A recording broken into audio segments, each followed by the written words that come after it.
Good evening, my fellow exorcists, and welcome to the Lay of the Film Exorcist. Tonight, I will be finally taking a look at Spider-Man No Way Home. With Spider-Man's identity now revealed, our friendly neighborhood web slinger is unmasked and no longer able to separate his normal life as Peter Parker from the high stakes of being a superhero. When Peter asks for help from Doctor Strange, the stakes become even more dangerous, forcing him to discover what it truly means to be Spider-Man. Okay, I cannot talk about this movie without spoilers, as many other reviewers have said, which is why, ladies and gentlemen, this will be my full spoiler review of Spider-Man No Way Home. So if you haven't seen the movie yet or don't know what I'm talking about, you might want to click off now. So, this movie was brilliantly made. I mean, yeah, I know I have never done any of the Sam Raimi trilogy movies or the Andrew Garfield movies or the rest of the Tom Holland Spider-Man movies, which I do plan to do at least this year or next year. But yeah, this movie was awesome. I mean, I personally, ever since I was 3 years old, maybe a bit younger, have always been a Spider Man fan. I saw the Amazing Spider Man sequel and its original when I was in my teen years, and now I'm here during my adult years watching the MCU Spider Man, and it's just this has followed me for years. I still remember when I was really young that I had the original Spider-Man TV series on tape. I had the episode where he joins forces with Daredevil. I forget who they were fighting, but I remember Daredevil was a big part of the story. I've seen parts of the Spectacular Spider-Man on Disney XD when it came out. So, when I heard Spider-Man No Way Home was gonna have, well, technically we'd call them in this movie the Sinister Five, but the almost Sinister Six, I was really fucking happy, and they were bringing so much back from the trilogy. And the other movies. They brought back Willem Dafoe's Green Goblin, Alfred Molina's Doctor Octopus, B. Jordan's Electro. They brought back the Lizard.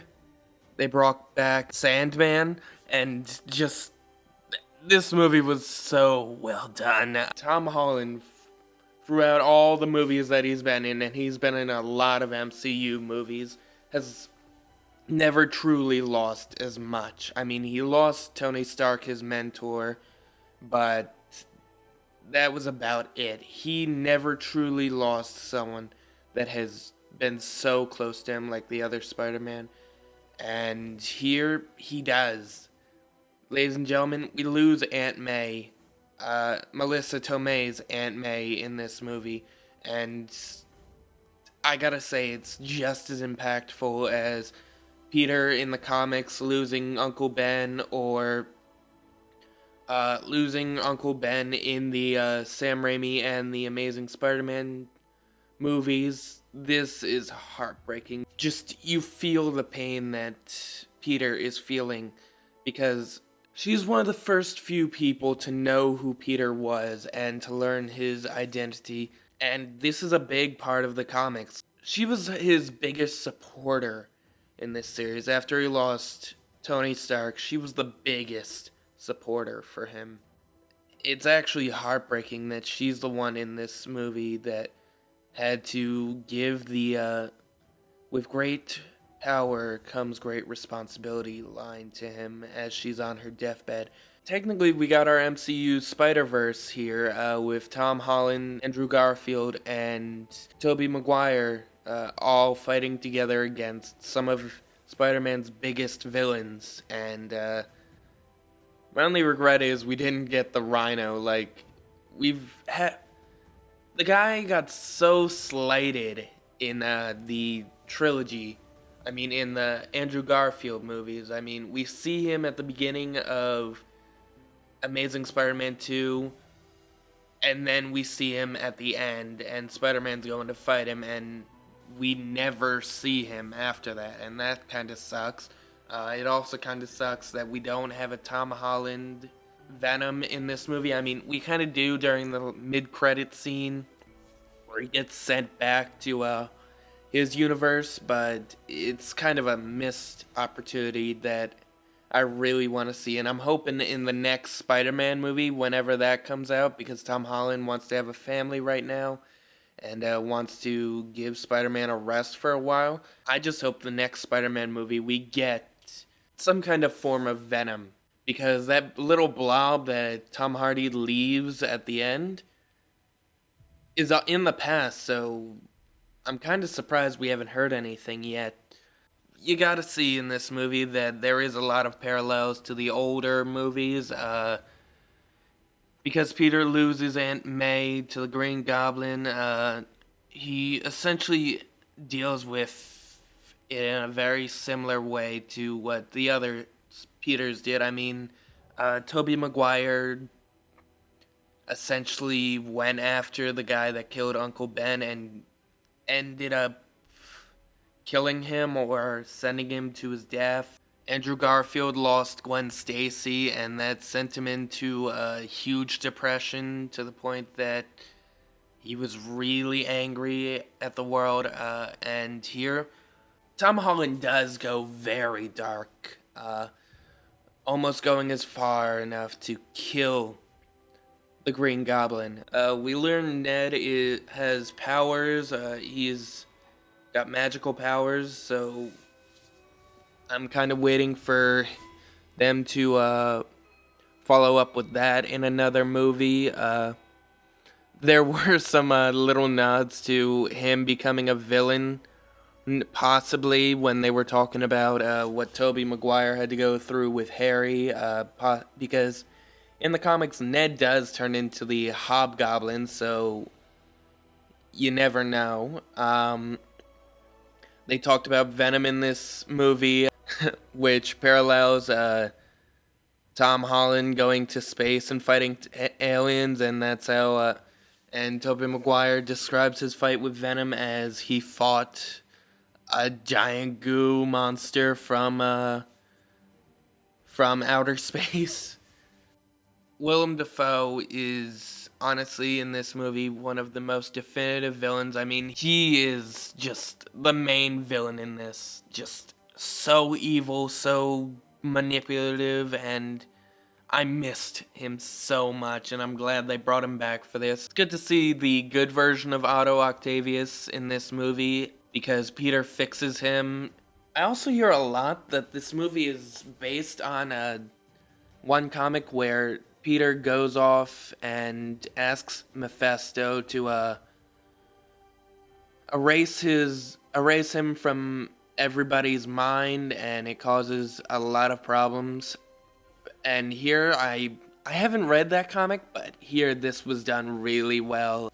I've been reading the Kamala Khan Miss Marvel comics from the 2000s, from the late 2010s, and apparently there's this whole story about the Spider-Verse where there's these energy vampires that are hunting spider totems, and Peter dies a lot in that series, protecting his family in the future, like he does get with Mary Jane. He has kids, and one of them has powers, and his name is Ben, and I kind of want that in this series, like to see Peter get what he deserves, and hopefully we do later on in the MCU, because Peter deserves it. Again, this is one of the best Spider-Man movies, I gotta say that. Again, I'm, like everyone else, I'm hugely partial to the Spider-Man Sam Raimi trilogy. I'm hugely partial to the first two MCU Spider-Man movies, and I gotta say that this is their best work. I mean, I'm not a fan of Sony, but making the deal to bring in the other two Spider-Men was brilliant. And I mean, I gotta chalk that up to Kevin Feige. I mean, yeah, Sony did the Spider-Verse movies, but this is an MCU movie, and Kevin Feige, you are a brilliant man, and you have done so much to make these movies just as brilliant. I can't find anything wrong with this movie because it's ultimately a mix of Tom Holland's Spider-Man, the optimistic Spider-Man who's trying to help everyone, trying to make sure that everything goes well. So far, he hasn't killed anyone other than Mysterio, but Mysterio ultimately killed himself, so that doesn't count. A lot of people say that Tom Holland is way too optimistic and way too cheery, and nothing bad has ever happened to him, or nothing ultimately bad has uh, turned him dark. Well, here you go, guys. This movie has created the dark Spider-Man of the MCU, because after this, Tom Holland is never going to be the same. I was so close to tears near the end as Peter walks into the coffee shop. Nobody knows who he is. Nobody remembers that he was Spider-Man. His friends don't know him. I found myself saying, "Do it, Peter. Tell her. Tell her. Read the note and tell her it's you. Don't let her go. Don't let Ned go." It's just, it was a very heartbreaking final scene. And to see and to know that Happy remembers Aunt May but doesn't remember Peter, it's just as heartbreaking, because Happy was one of his many guides during Far From Home, and it's even worse that Doctor Strange doesn't even know who he is and only knows who Spider-Man is. This is just heartbreaking, truly heartbreaking, and it's one of the best Spider-Man movies ever. I mean, this is the first Spider-Man movie in, first live-action Spider-Man movie to ever do the multiple villain plotline well. And again, there are a lot of callbacks to older comics and other stories. I mean, they even put out a call to Miles Morales in this movie with Jamie Foxx. That's who his name was, not B. Jordan. Jamie Foxx saying that he wished Andrew Garfield Spider-Man was a black Spider-Man. He thought he was black, and just, yeah, that is foreshadowing for Miles Morales. I cannot wait to see Miles Morales in the MCU, because he is ultimately, next to Peter Parker, he is my favorite Spider-Man. Yeah, 10 out of 10, a quadruple plus, 10 spider tingles out of 10. I can't give this a higher rating. I literally just gave it 3 high ratings, and it tells you how much I love this movie. Have a great night. Don't forget to like, comment, and subscribe. Click the little notification bell for more videos and to see more of our content. Oh, and there is one shout out I want to do right now before I close out this video completely. For anyone who knows the YouTube channel Lieutenant Lickme, I want to put out a huge shout out to him, because he uses trolling like a superhero, and he just revealed himself, he just revealed his face, and he gave us a huge video earlier this week. And I just want to say, bro, here at the Film Exorcist, we are here for you, we believe in you, and we understand you, and without you, a lot of us would not still be doing YouTube. A lot of us would not still be doing these accounts or doing these kinds of videos, because, man, you are amazing, and I don't think anyone's ever going to leave your army, because you are a really great actor and a really great influence on a lot of us. So keep doing what you're doing.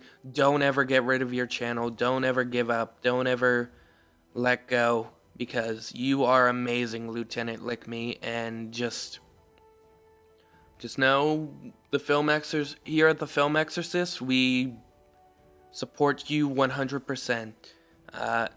So everyone, please go like, comment, and subscribe to his channel, and show him how much you care about him, because he is going through a lot right now, and he deserves our support.